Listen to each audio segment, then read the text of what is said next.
بسم الله الرحمن الرحيم.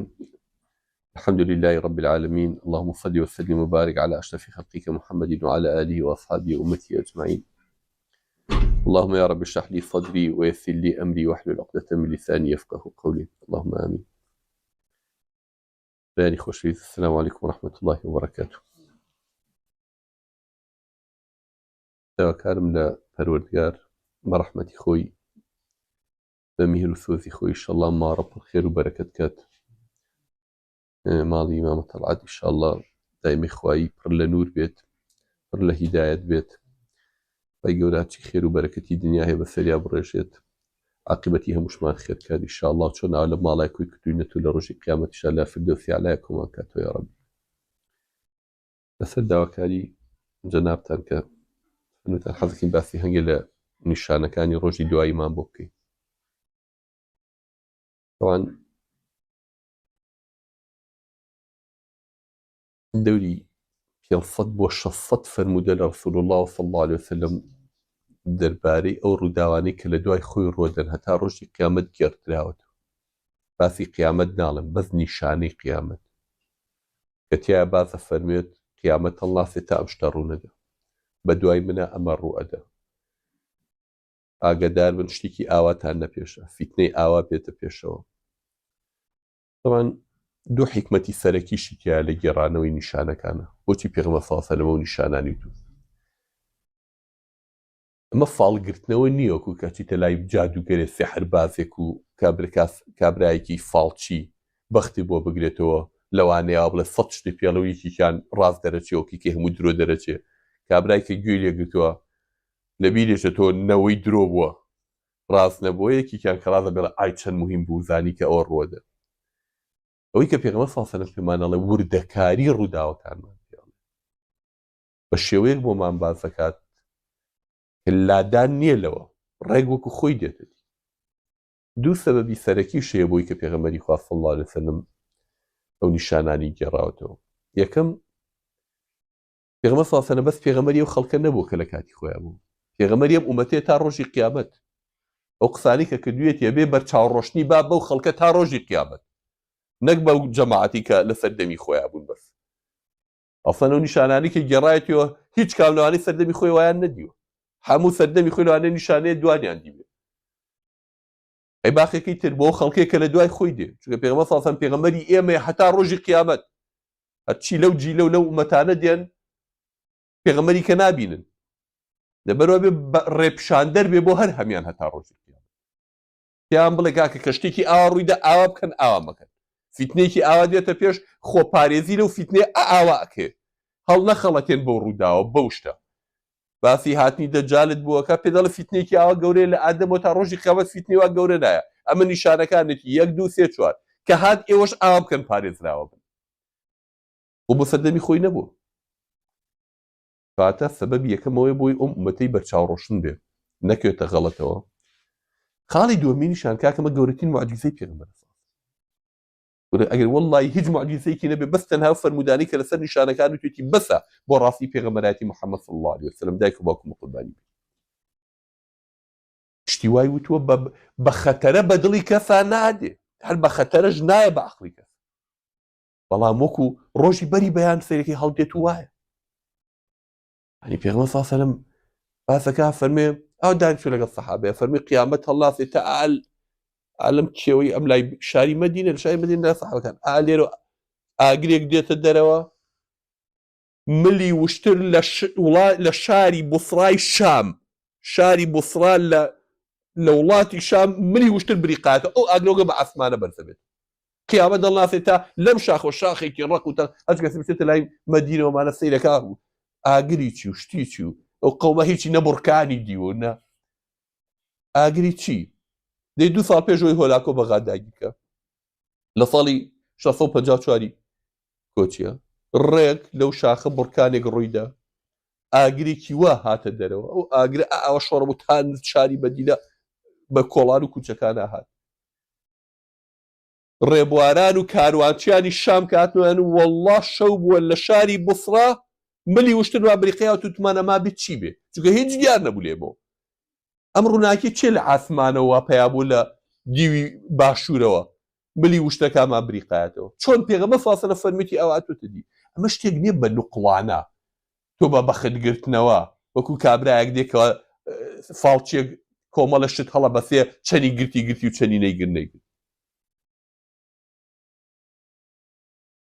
فەرمی قیامەت هەڵناسێت تا ئەمە ڕوون نەدا باسی ڕووداوی وامان بۆ کات لە دوای خۆی کەڕووەدا چۆن سەحابەکان دەستیان ئەچێتە خوێنی یەکتر کێ کوژێ کێ چ فیتنەی گەورە بە دوایدا ڕۆیە هەر بە وردەکاری هەمووی پێوت جارێ حوزەیفە کە پێوتێ حامل سر الرسول صلى الله عليه وسلم مديني مخابراتي پێغەمبەر بۆ صلى الله عليه وسلم حوزەیفە یەمانی ئەم سەحابە نازدارە ئەمە جێی سڕ و متمانی پێغەمبەر صلى الله عليه وسلم نهێنیەکانی لای ئەو بوو ئەگەڕێتەوە من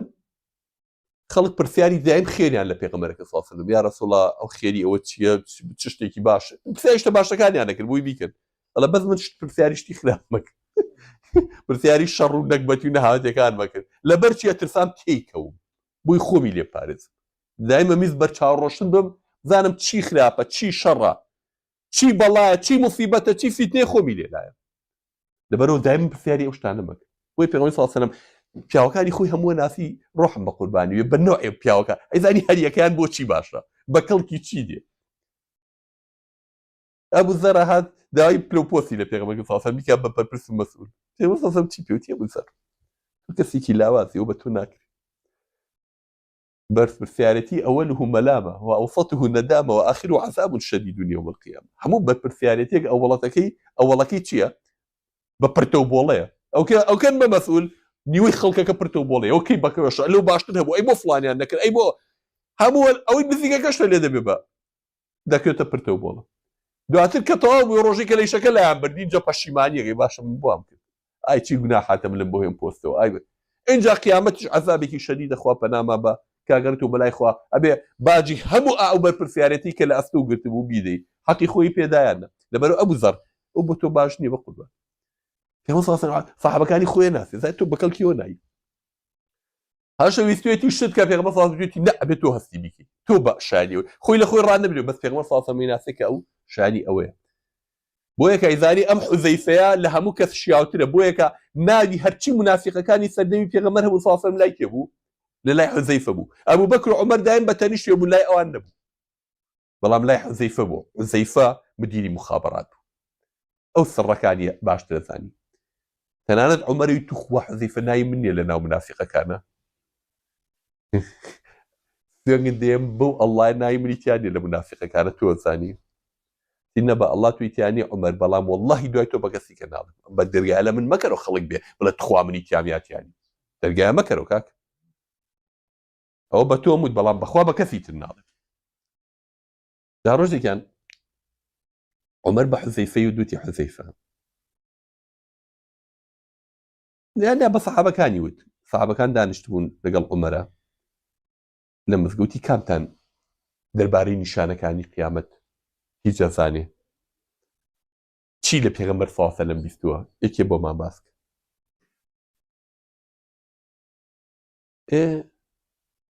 حوزەیفە قسەی کردوتی ئەو نیشانانە ئەوەتی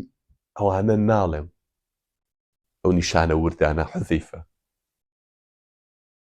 ویستی باسی نیشانەکانی بۆکە ئەوتی فیتنەی ئینسان لە ناو ماڵی خۆیە بە نوێژ و ڕۆژ و سەکات ینی خراپ گوناحانی کایکی لە ناو ماڵی خۆتە تووشی فیتنە ئەبیت ئەو عومەر باسی فیتنەکانی کرد مەبەستی فێ فیتنە گەورەکان بوو فیتنەکانی آخر زەمان حوزەیفە جوای زانی باسی فیتنەی توشبوونی گوناحەکات تێو گوناحانی کە ئینسان لەگەڵ ماڵ و منداڵی خۆیان کا لەگەڵ دەرو دراوسەیان لە معاملەیەکە ئیشەڵا بەهۆی نوێژ و ڕۆژ و ئەمانەوە کە وتی حوزەیفە پرسیاری ئەوانە لێ ناکەم ئەی چی قوربان ئەمیر المومنین مەبەست چییە وتی ئەو فیتنانە مەوێت کە پێغەمبەر صلی الله علیه و سلم فەرموو وەکو مەوجی دەریا شەپۆلەدا تەموج کەمەوجی البەحر فیتنەکانی آخر زەمان کە وەک دەریا شەپۆلە دەن هیچ شتێ خۆی لەبەرە ناگرێ باسی ئەو فیتنانە تیجا عومەر تۆقی ئەو فیتنانە و چییە بەینی تۆ و بەینی ئەو فیتنانە دەرگایەکە دەرگایەکی قایمە تۆ ناتوانی یای تۆ نایگەیتێ خەمن نەبێ زەمانی تۆ نییە کاک عومەریش خۆی زانێت شێڵێ دایم لە خزمەت پێغەمبەرە بۆ صلی الله علیه و سلم کاکە عومەر پێغەمبەر صلی الله علیه و سلم فەرمووی دوایین پێغەمبەرە بۆ عومەرە بوو کاک تۆزێ وەستاوتی حوزەیفە ئەو دەرگای تۆ باسیەکەیت، ئەو دەرگایی کە وەستاوە لە بەردەمی و فیتنانەیە و ناڵێ لە سەردەمی منابێ، ئەو دەرگایە ئەکرێتەوە یا ئەشکێ، ئەو دەرگایە ئەکرێتەوە یا ئەشکێ، اینەوەڵا قوربان ئەشکێ، دەرگاکە ئەشکێ، دیدەی بەخوا مادە مەشکی کاتە داخستنەوەی نییە، دەرگایە بکرێتەوە داخرێتەوە، بەس کەشکاچی داخی. لە کاتی حوزەیفە ئەم ڕیواتە گێڕنەوە لە دوای ئەگێڕێتەوە بۆ یەکی کە لە هاوڵانەیە لە تابعەکانە گێڕێتەوە، لە دەرگاکە مەبەستی پێ چی بوو؟ مەبەستی پێ چی بوو؟ ئەڵێ وەڵام دەرگاکە مەبەست عومەر خۆی بوو، ئەو دەرگای لە بەردەمی فیتنەی ئەم ئومەتایە وەستا بوو نێش فیتنەکان بەم ئومەتە بگا عومەر خۆی بوو، هەتا عومەر مابوو فیتنە ڕێگەی نەبوو بێ بۆ ئومەتە، ئەو ئومەتە تووشی فیتنە نەبوو، بەس لە دوای عومەر فیتنەکان هاتن، بۆ فیتنەی عوسمان، فیتنەی سەحابە دەستیان چۆیە. جا ئەو کەسی کە پرسیارەکەی لێ کرد وتی جا باشە عومەر خۆی زانی کە دەرگاکە خۆیەتی؟ دیارە وەڵڵا چۆن نەزانی لە دوای ڕۆژ شەودێ ئاوای زانی دەرگاکە خۆیەتی، بۆیە پرسیاری دەرگاکەیە کرد، ئەیوە ئەکرێتەوە یا ئەشکێ، بە مردن ئەمرێ یا ئەکوژرێ. عومەر شەهید بوو، کوژرا، دەرگاکە شکێنرا، بۆیە دانەخرایەوە. لە دوای عومەرەوە فیتنەی گەورە هات، فیتنە ڕووی لە ئومەتە، معقولە فیتنەی وابێتە پێشەوە، بە ئەقڵی کێیا هات؟ پێوە سازم باسی فیتنەیەکی کرد کە سەحابە دەستیانە چێتە خوێنیەک. کات و عایشە دەستی کرد بە پێکەنی، سەحابی پێوە سازم بوو ڕۆحیان بەسەر سەر یەکترا دەرەچێت، هەر یەکەی لە ئەنساریەکان مهاجری هێناوتە ماڵەکەی خۆیەوە، حەچی هەیە سەرۆت و سامان لەگەڵیان بەشی کردووە، کردوێتی بە برای باوکی خۆی، چۆن دەستیانە چێتە یەکتر؟ هەمووی بە قوربانی یەکترە بن، وەک برای دایک و باوکین لەگەڵ یەکترا، یانجی دەستیان چێتە وێ خات و عایشە زەردەخە نەگرتی چی بەلاماری یەگەر و فیتنەی وا ڕۆدە. پێغەمبەر صلی الله علیه و سلم پێی وت سوورە ئاگادار بە، احذەری یا حومەیرە، ئاگا لە خۆ بێجا پێی وت سوورە، سوورکار بوو، خات و عایشە ڕەن و ڕووی سوور بوو، سوورە ئاگا لێبێت تۆ لەو فیتنەیان نەبی، سوورە ئاگا لە خۆ بێت تۆی تیان نەبی. باشە لە حەدیثێکا فەرمێ کامتانن کە سەگەکانی حەوئەب لێوەڕێت لە کاتی فیتنەکەیە، کام ژنن لە ژنەکانی من سەگەکانی گێی حەوئەب لێوەڕێ. عایشە قسانەی گوێ لێ بوو پێغەمبەر صلی الله علیه و سلم باسی کرد کە ناگەیشت مۆزوع باسی چییە؟ زانی ساڵ هات و ڕۆی کە عوسمان شەهید کرا و خۆی و تەڵحە و زوبەیر لەکوێ بوون؟ لە حەج بوون، بکوژەکانی عوسمان لە مەدینەوە بە لای مەکەیە ڕایان کردو هاتنەوە بۆ بەسڕە، ئەوانیش عوسمان هەرمەکو خوێن کە کەسی خۆیان بوو، یەکێ هەم خۆشیان بە ساحێبی ئیشەکە ئازانی، قوواتێکیان دروست کرد خێرا تەڵحە و زوبەیر و عایشە بۆ ئەوەی فریای ئەم بکوژانەکەون کە کیان شەهید کردووە، عوسمانیان لە ناو مەدینەی پێغەمبەر صلی الله علیه و سلم شەهید کردو و ڕاکەنەوە بۆ بەسڕەی عێراق، جێشێکیان کرد شوێنیان کەوتن بەرەو بەسڕە. لە نزیک بەسڕەوە شەوێک خات و عایشە گوێی لە دەنگی وەڕەی سەگ بوو، زۆرتی ئەرێم دێ کوێ ئاوایانە یان ناوی حەوئەبە، وەح یەک موچڕک هاو بەگیانیە. ڕەسوڵ الله صلی الله علیه و سلم ئەیوو کامتانن کام لە ژنەکانی مە سەگی حەوئەب لێ پێوەڕن؟ بۆ منم. اینجا کە شەڕەکە ڕوویدا 10,000 سەحابی لەو شەڕەیە کوژرا کە شەڕی جەمەلی پێوترێ، شەڕی وشترەکە بەلای وشتەکەی خات و عایشەوە. خات و عایشە قورئانێکی بەدەستەوە گرتووەی بیکەن بە خاتری خوا، بیکەن بە خاتی ئەم قورئانە دەستان نەچێتە خوێنی یەکتر. وشترەکەشیان کوشت، وشترەکەی ناوی عەسکەر بوو، هەتا بە ناوی عەسکەر ناوەبرا.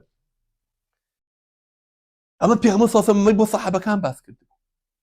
لە ناو شەڕەکەیە زوبەیری کوڕی عەوام کە کوڕی پووری پێغەمبەرە صلی الله علیه و سلم، کوڕی صەفیەی پووری پێغەمبەرە صلی الله علیه و سلم، زوبەیر کە پێوتی حەواری پێغەمبەر صلی الله علیه و سلم، لوتی تەقی بە لوتی ئیمامی عەلیە. باشە کە ئیمامی عەلیش لێ جێشێکی نابوو شوێن ئەوان کەوتبوون، هەردوو جێشەکە لە جیهاتی سوبحانەڵڵا فیتنەیەک ڕوویدا، هەردووکیان پەلاماریکیاندا. ئەو جەماعەتەی کە بکوژەکانی عوسمان بوون زانیان بە هەردوو جێش لە کەلەی ئەوانە دەن، شەو هەستان لە لای جێشەکەی عەلیە و تیربارانی جێشی عایشەیان کرد، لە جێشی عایشە و تیربارانی جێشی عەلیان کرد، ئەوتی ئەو جێشی عایشە پەلاماریاوین، ئەوتی جێشی عەلی پەلاماریان، خیانەتیان کردووە. تا علی و عایشە ئاگادار بوون و سەیان کرد پەلاماریەکیان ناوە شەڕەکە هەڵگیرسا فیتنەیەکی ئاوا قەومە حەزیشان بەمە ناکرد جا ئەم زوبەیرە لەگەڵ عەلییا وەکو برای گیانی بە گیانی وابوو عەلی کوڕی مامی پێغەمبەر صلی الله علیه وسلم زوبەریش کوڕی پوری پێغەمبەر صلی الله علیه وسلم ئەوان لە شەڕە ئەم قیادەی جێیشێکا و قیادەی جێیشێکا و لوتیان تەقیوە بە لوتیەکا شەڕە بە سەدان و هەزار وان لە یاکەوتووە یەکتر دەکوژن کە عەلی ڕووبەڕووی زوبەیر بووە وتی زوبەیر سوێنت دێم بە ئەڵڵا لەبیرتە من و تۆ مناڵ بووین هەرزەکار بووین لەبەردەمی پێغەمبەر صلی الله علیه وسلم زۆران باسیمانە کرد یەکترمانە کوتا بە عەرزە لەبیرتە پێغەمبەر صلی الله علیه وسلم پێوتی یا زوبەیر ئەتحب عەلیە زوبەیر تۆ عەلی خۆشەوێ تێرە والله یا رسول الله زۆرم خۆشەوێ ئەما ئینەکە لە تقاتیلنه وأنت له ظالم ڕۆژێک دێ شەڕی لەگەڵاکەیت و زوڵمی لێکەی ئەوە لەبیر بوو زوبەیر دەڵێ گەو لە قسێ بوو هەموو گیانم کەوتە لەرزەلەدا ئەرە والله لەبیر مۆی سابیرم کەوتەوە و بە ئەڵڵا ئەو قسێم لەبیر نەمابوو هەر لە تاوەش جێیشەکەی بەجێ هێش ڕای کرد سیلاحەکەی دانا زۆری وڵاتەکە بوو لە جێیشەکە دوور کەوتووە لە بندارێکە ئیبن جەرموزێکی مەلعون شوێنی کەوت لە بندارەکە یەی لە ملی زوبەیری کوشت سەری زوبەیری لێکردووە نایە بۆ عەلی وتی عەلی مژدەم بەرێ سەری زوبەیرم لێکردەوە کوشتم قایدەکەی ئەو بەر عەلی وتی بەر لەعنەتی خواکەی کێ پێی وتی بچێ ئەو بکەی چۆن دڵە هەڵ سەری زوبەیری لێکردوێتەوە چوزانم ئێواڵەن شەڕ و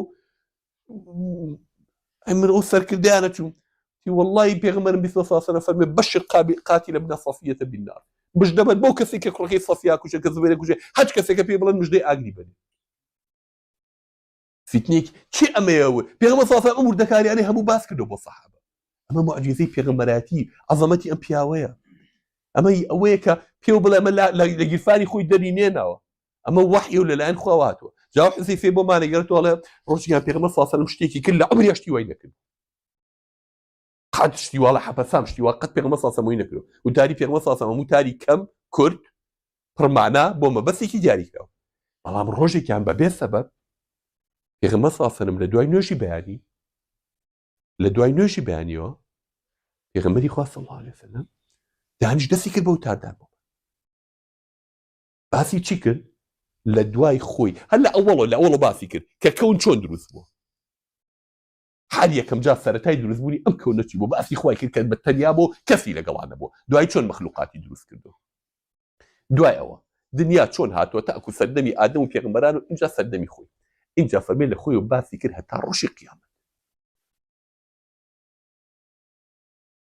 بەیانی دوای نوێژی بەیانی دانیش دەڵێ پێغەمبەر صلی الله علیه و سلم تا نوێژی نیوەڕۆ و تاریدا قەتشتی وای نەگرەوە پێغەمبەر صلی الله علیه و سلم بەیانی تا نیوەڕۆ دەڵێ نیوەڕۆ ساین جەماعەتمان کرد دانیشتەوە تەواوی کرد هەتا نوێژی عەسر دەڵێ نوێژی عەسرمان کرد دانیشتەوە لە وتاردان هەتا ئێوارە جایتر بەردەوام خەڵکە هات و هەنگێکە ڕۆشت و هەنگێک هات و هەنگێک گوێی لە بەس هیچ ڕۆژێشتی وای نەکردووە دەڵێ والله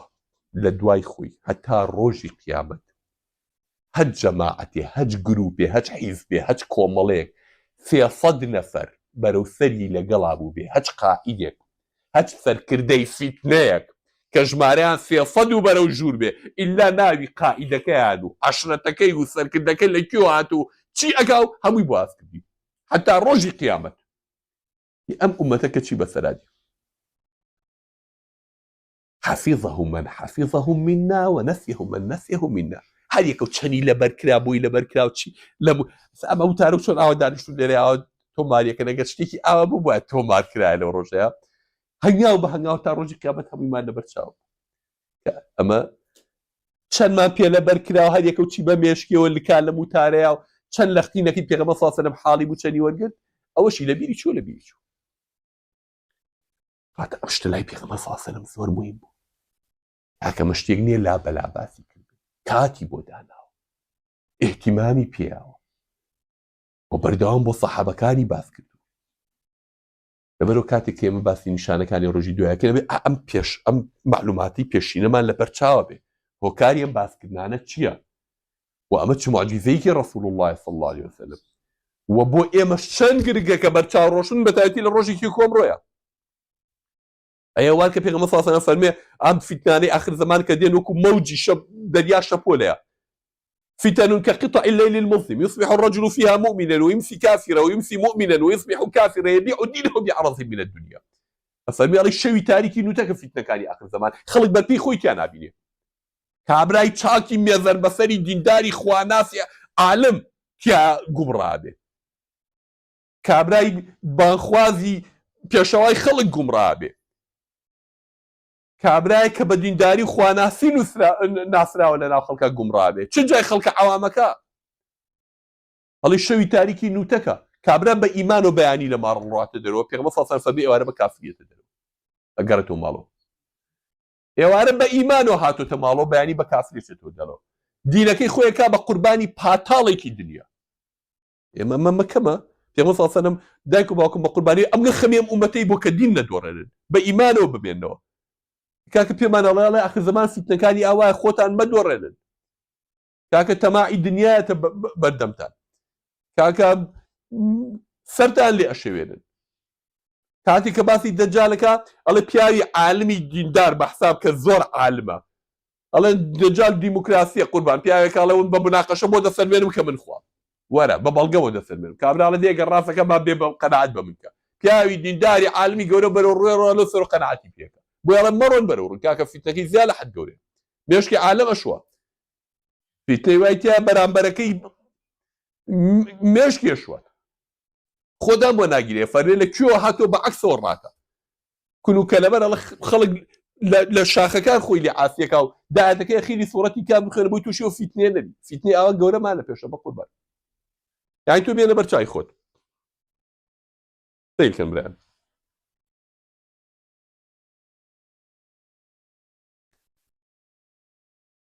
ئەمڕۆ ساحب فیتنەی وا هەیە زوڵم لە خەڵکەکە حەقی خۆی نایەتی لەسەر بەسیتیشت سەرێ پارەکاتەوە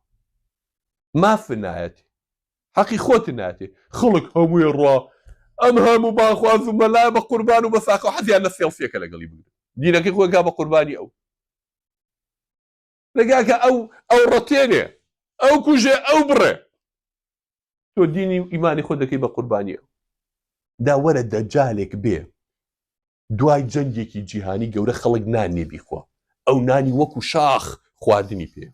ئاو هەموو تەلەوثی کردووە ئاو لێ بیخۆرەوە ئەو ئاوێکی سازگاری پێ ژنی ئەمڕۆ بەداخەواڵێم ئەچێتە لای فاڵچیەک دەستی بۆ ئەگرێتەوە ئەمە واڵێ وی چەند مهمە و چی ئەزانێ و ئەستێرە و بورجەکانی وەکەتەوە دەجال باوکو دایکی لە قەبرەکە بۆ هێنێتە دەرەوە ئێگابرا چۆن دین و ئیمانی نادۆڕێنێ ئەمڕۆ بۆ 500,000 کابرا دینێت دۆڕێنێ وەرە دەجالێک لەو کاتێ خواردن و ئاو و دنیا و هەموو شتێکی باتێ و شتی وا پیشاننا زەلامە لەبەر چاوە بە مشار بۆکە بەندوو کردەوە ئاوە هەرێکی 1 کیلۆمەتر لێکیان دوورە خاتەوە ئەینێتەوە بە یەکۆسەیەکەمەوە بۆ زەلام چاوبەستێکە لەو عالەمە سیحرە عیلمەت یەکەڵیەکە بەسەریەکە ئەبێ خەڵک چۆن شوێن ئەمە ناکرێت بۆیە فیتنەکە کار لەوەیان نیە بە قوربان یعنی ئەمڕۆ دەجالۆچکە بچکۆلەکان خەڵک هەموو عالەم پێی هەڵخەڵەتا و دین و ئیمانیان لە پێ نادۆڕە جوارە دەجالە گەورەکە بێ ئەبێ چی پێ بێ ئەبێ پیا و پەنا بەخوا بگرێ بۆ یەکە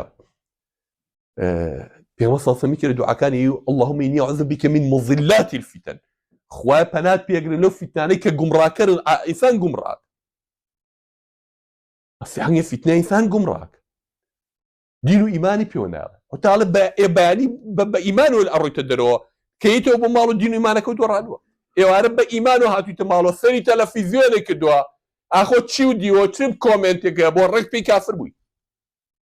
ئێنا بۆچی کابرا لە ماڵی خۆیان کافر بێ ئەی بۆ ئێستا خەڵک لە ماڵی خۆیان کافر نابێ بۆ پێشتر کافر نەبووە بۆ لە سەردەمی فیتنەکانە کافرە بێ کاکە لا ئیلاهە کفرە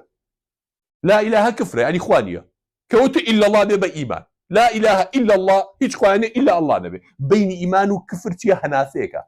بە هەناسەیەکە لا ئیلاهە کفرە بوو بە ئیلا الله بوو بە ئیمان کاکە چۆن باشە دووە لا ئیلاهە ئیلا الله وەشهەدو ئەنە محەممەدە ڕەسوڵ الله لە دابازنەی کفرەوە هاتیتە ناو ئیسلام ئێکاکی برا بە کفرێکیش لە بازنەی ئیمانەوە چیتۆ ناو کافرێتێکە تۆ بە ڕۆژی ئەو ئاو بخۆرەوە ئەشکێ دەست نوێژێ بچۆ سەر ئاو ئەشکێ نوێژەکەی ئاور بەرەوە قسە بکە ئەشکێ ئیمانی جوایە ئیمانە هێناوە یاخت بە کفرێک ئەشکێ بە یارمەتیدان و دەستگیرۆی کافرێک دژی موسڵمانێک ئەشکێ ئیمانەکە نامێنێ لەبەرەوە قوربان مۆزوعی فیتنەکان شتێکی زۆر گەورەیە ئەبێ بە هەند وەربگیرێ بۆیە کە زۆر لە زانە کۆنەکان کتێبی تایبەتیان بۆ تەرخان کردو حەدیسەکانی پێغەمبەریان صلی الله علیه و سلم بەجیا لەناو کتێبەکانە کۆ کردوتەوە هەرچی کتێبێک کە حەدیسی پێغەمبەرە گەڕێتەوە صلی الله علیه و سلم ئیلا بەشێکی لە کۆتاییەکەیە داناوە بۆ نیشانەکانی ڕۆژی دوای و بۆ فیتنەکانی ئاخر زەمان هەرچی ئەوانەی کە حەدیسی پێغەمبەرە گەڕنەوە صلی الله علیه و سلم هەر هەمووی بەشێکیان تایبەت کردو بۆچی بۆ فیتنەکانی ئاخر زەمان ئەمە دەشتەکە مهمە ئەوە پانتایەکی گەورەی لە بەرنامەی ڕەسوڵ الله صلی الله علیه و سلم گرتووە لەبەرەوە ئێمەش دەبێ ئەو شتە بە هەند وەربگرین ئەبێت یا بەرچاوڕۆشتن بین خەڵکێک سارد نەکاتەوە بڵێ ئەمەم وایە ئەو وایە بەڵام ئەوی کە من حەزەکەم لێرەیە لە کۆتایی قسەکانمان لە جەنابتانی ئین بکەم پێتان بڵێم ئەگەرە دەوی سوادە لەو حەدیثانی پێغەمبەر صلی الله علیه و سلم بکەیت بێ خۆت لە یەک دوو شت بپارێزی بۆ ئەوەی نەکەویتە هەڵەوە وەکو یاسا وەکو بنەما پێ دەڵێن یەکەم بە هیچ شێوەیەک توخنی حەدیثی ضعیف مەکەوتیایە چونکە خەڵکێک هاتووە لەوانەی کە لە خوا ناترسن دوژمنی خوان دوژمنی سامن بۆ مەصلحەتی خۆیان حەدیثیان دروست کردو بۆ سەردەمانێکی خۆیان کە بگونجێ خەڵکی پێ فریبن بڵێن پێغەمبەر صلی الله علیه و سلم وای تۆ سەردەمەیە بێ وا بکەین دەیان سەدان حەدیث بەدەم ڕەسوڵ الله صلی الله علیه و سلم لە باسی محەممەدی مەهدی و لە باسی دەجال و لە باسی فیتنەی شەڕەکانی بینی موسڵمانەکان و ئەمانە دروست کراوە بەس بۆچی بۆ یەکەم شت بۆ مەصلحەتێکی سیاسی کۆمەڵێ بووە لە سەردەمانێکە ئیشی بۆ هەبووە یان کۆمەڵێک ویستیانە خەڵک چاواشە بکەن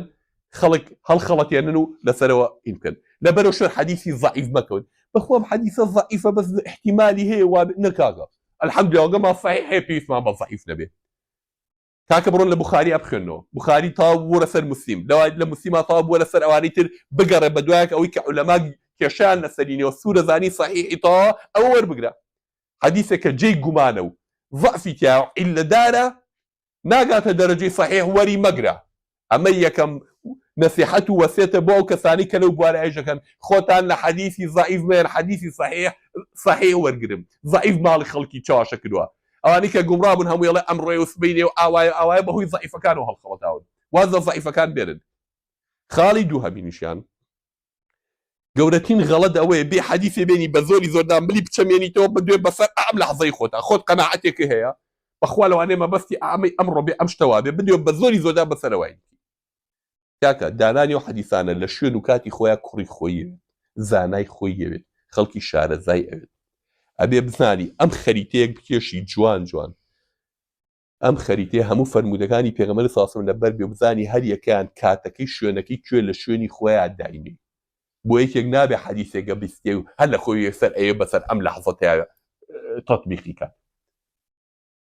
خەڵکی شارەزا و خوێنەواری ئەوێت خەڵکێکی بە عاتیفە ئیش نەکا پێش وەخت ڕێیەکی خۆی هەیە و قەناعەتێکی خۆی هەیە بە دوای بەڵگەی ئاگەڕێ بۆی نەخێر ئەوە حەقیقەتی بۆ نادۆزرێتەوە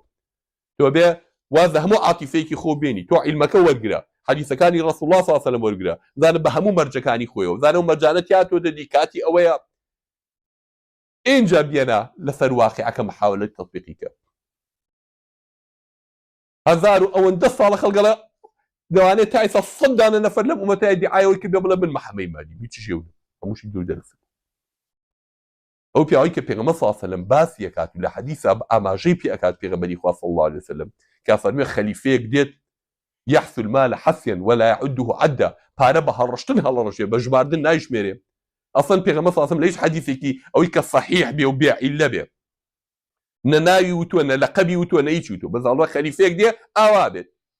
خەلیفەیەک دێت کەسێک دێت لە قوڕەیش لە کەعبەیە عاسیە بێت جێشێکی بۆ نێرن لە بینی مەکە و مەدینە جێشەکە ڕۆچێ بە ناخی عەرزەم حەدیثانە صحیحە بەس نهاتۆ بڵێ زەلامە کێ و لە چه عەشرێکەوە ئەفەرمێ من قوڕەیش بەزەونگە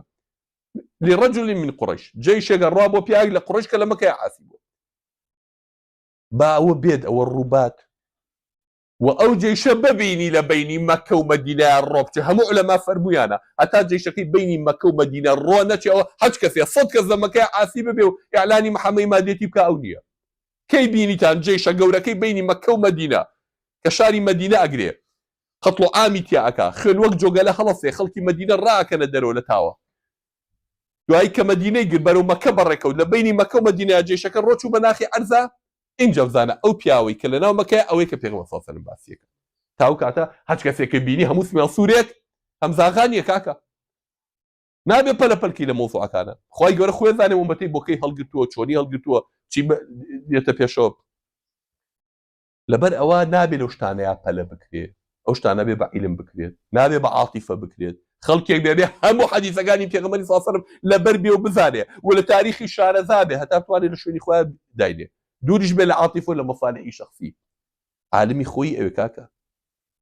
نەک هەچ کەسێک و گەنجێک هەڵسێ و ئەم ساڵ ئەوەیە و هەچ کەسێک بە ساڵ و بە ڕقەم ڕووداوەکانی بۆ باسکردی بزانێ هیچ نازانێت پێغەمبەر صلی الله علیه و سلم بڵێ خۆی بیسایە بە ساڵ پێی ناوتین بە ڕقەم پێی ناوتین پێغەمبەر صلی الله علیه و سلم ماوە بەجێ هێشتۆ نە بەبێ حیکمت نییە وەڵا ساڵی 2025 ڕۆدا وەڵا ساڵی 2024 ئەوە دێت وەڵا لە ساڵی ئەمەندەیە ناگاتە ئەوە حەربی چییە بێت دەجار لە ساڵی کاکە چییە من ئەو قسانە لە کوێنم لەگەوە مەوەکو فاڵچەکان وان دوایش ئەم شتانە کە بە خەڵگەگات خەڵکێک گوێ لێ بێت دوایی کەوا دەرناچێ بەسەر دینەکەی هێنن خەڵکێکی ئیمان لاوە وەزانێت پێغەمبەر صلی الله علیه و سلم حەدیثی ئەو بۆ نەهاتۆتە دی تۆ هاتووی لە خۆتۆ بە زۆر بە خەڵکێکی بە دین کە لە ساڵی 2020 ئیسرائیل لە ڕوخێ و لە ساڵی نازام چییە حەربی عالەمی سێمە بێ و لە ساڵی چییە دەجال چی قسانە کەی ئەمە لە حەدیثە هەیە خەڵکێک دەبێ هەموو حەدیثەکانی پێغەمبەری صلی الله علیه و سلم لەبەر بێ و بزانێ و لە تاریخی شارەزا بێ هەتا بتوانێت لە شوێنی خۆیان داینێ دووریش بێ لە عاتیفە و لە مەصالحی شەخسی عالمی خۆی ئەوێ کاکە نەک هەچ کەسێک و گەنجێک هەڵسێ و ئەم ساڵ ئەوەیە و هەچ کەسێک بە ساڵ و بە ڕقەم ڕووداوەکانی بۆ باسکردی بزانێ هیچ نازانێت پێغەمبەر صلی الله علیه و سلم بڵێ خۆی بیسایە بە ساڵ پێی ناوتین بە ڕقەم پێی ناوتین پێغەمبەر صلی الله علیه و سلم ماوە بەجێ هێشتۆ نە بەبێ حیکمت نییە وەڵا ساڵی 2025 ڕۆدا وەڵا ساڵی 2024 ئەوە دێت وەڵا لە ساڵی ئەمەندەیە ناگاتە ئەوە حەربی چییە بێت دەجار لە ساڵی کاکە چییە ئەو قسانە لە کوێنم لەگەوە بەوەکو فاڵچەکان وان دوایش ئەم شتانە کە بە خەڵگەگات خەڵکێک گوێ لێ بێت دوایی کەوا دەرناچێ بەسەر دینەکەی هێنن خەڵکێکی ئیمان لاوە وەزانێت پێغەمبەر صلی الله علیه و سلم حەدیثی ئەو بۆ نەهاتۆتە دی تۆ هاتووی لە خۆتۆ بە زۆر بە خەڵکێکی بە دین کە لە ساڵی 2020 ئیسرائیل لە ڕوخێ و لە ساڵی نازانم چییە حەربی عالەمی سێمە بێ و لە ساڵی چییە دەجال چییە قسان کەی ئەمە لە حەدیثە هەیە بە چ عەقڵێکەمانە لەبەرەوە بێت زۆر ئاگاداری و مۆزوعانە بن ڕۆچوون لەو مەسەلانەیە بەغەڵە تا بڕۆی خەڵکیش تووشی شەواشەکاریەکەی یەکەم لە حەدیثی ضعیف دوورکەوتەوە بەس کار بە سەحیحەکان کەن دووهەم ملیح فەرموودەکان مەچەمێنەوە بۆی لەگەڵ قەناعەتێکی پێشوەختەی خۆتا بگونجێ بۆی قەناعەتێکی ئیلا بە دوای بەڵگەی ئاگەڕێ بووی بیفەرمێنێکەوەرە ئەوە وانی و بۆ شێوەیە نادێت خلي يقول لهم ما بتعرفش كبدايته هم البات وخبيات رفق الله لكم صلى الله وبارك على النبي محمد وعلى اله وصحبه اجمعين. السلام عليكم. جزاك الله خير.